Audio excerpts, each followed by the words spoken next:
Hello बच्चों, let's read the question. Question says a square matrix A is said to be orthogonal if A transpose A is equal to A transpose is equal to IN. ये हमें orthogonal matrix की definition दी गई है. Now question says if A is real skew symmetric matrix is such that A square plus I is equal to 0, then option A is orthogonal matrix. Option B is A is orthogonal matrix of odd order. Option C is A is orthogonal matrix of even order. Option D is none of these. First we see the key concept. Orthogonal matrix की definition हमें statement में दी गई है. ए square matrix A where A is a matrix of Aij of order n by n is said to be skew symmetric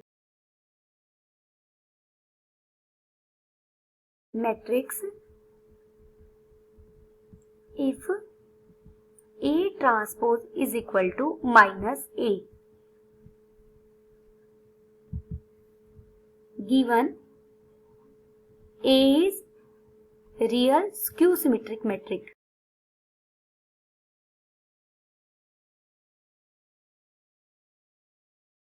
A हमारी skew symmetric matrix है. Therefore A transpose किसके equal होगा? Minus A के. हम इसका order भी late कर लेते हैं. Let it be of order n.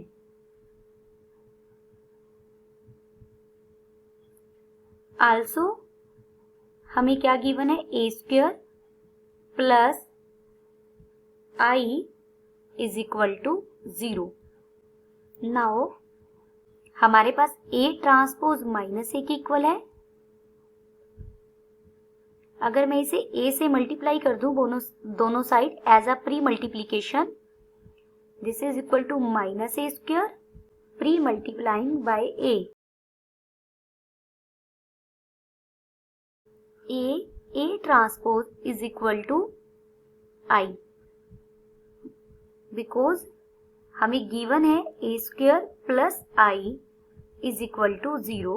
This implies I is equal to minus A square. तो हमने माइनस A square की जगह I पुट कर दिया.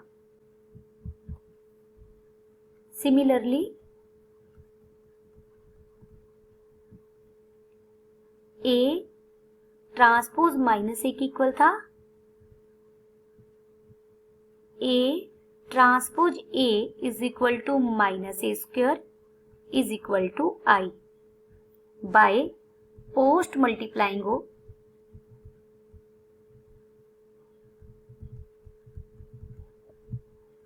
With A. This implies A transpose is equal to A transpose A is equal to identity matrix आ गया हमारा. यहां पर हमने प्री मल्टीप्लाई की तो हमें A ट्रांसपोज आइडेंटिटी के इक्वल मिला. सेम स्टेटमेंट को उठाकर हमने पोस्ट मल्टीप्लाई की A मैट्रिक्स के साथ तो हमें A ट्रांसपोज A मिला आइडेंटिटी के equal. This implies A is orthogonal. हमारी A मैट्रिक्स कैसी हो गई? ऑर्थोगोनल. हमने A का ऑर्डर n माना था. अब n को चेक करेंगे n इवन है या ओड है. Now A transpose is equal to identity matrix taking determinant on both side.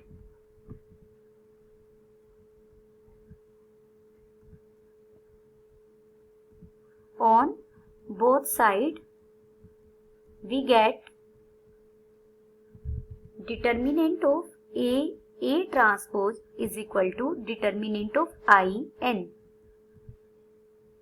Determinant of A into determinant of A transpose is equal to 1 because we know that determinant of AB is equal to determinant of A into determinant of B.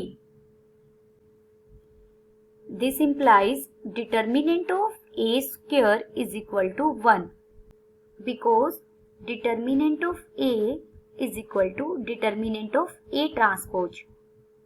This is my equation first. इसे हम equation first नाम देकर छोड़ रहे हैं. Now हमें given क्या था? A square plus I is equal to 0. This implies A square is equal to minus I. Taking determinant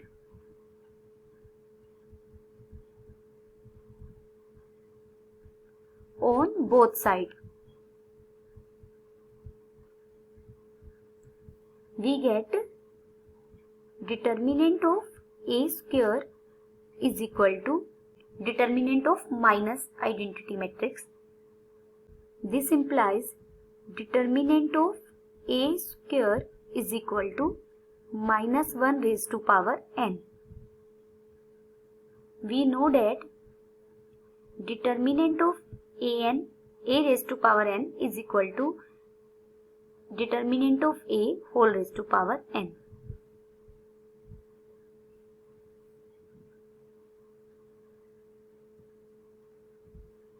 This is equation second.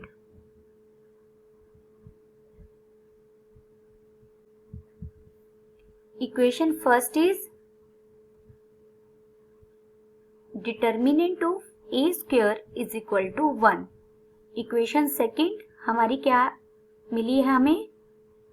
Determinant of A square is equal to minus 1 raised to power n. ये दोनों determinant of A whole square को बता रहे हैं. एक हमें value 1 दे रहा है, दूसरा हमें minus 1 raise to power n दे रहा है.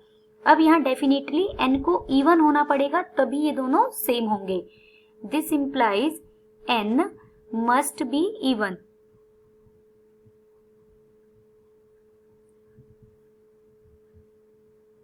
Therefore, A is an orthogonal matrix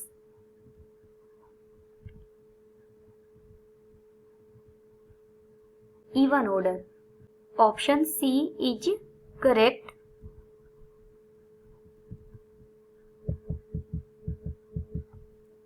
Option C is correct and all other options are incorrect. Hope you understood it well. Best of luck.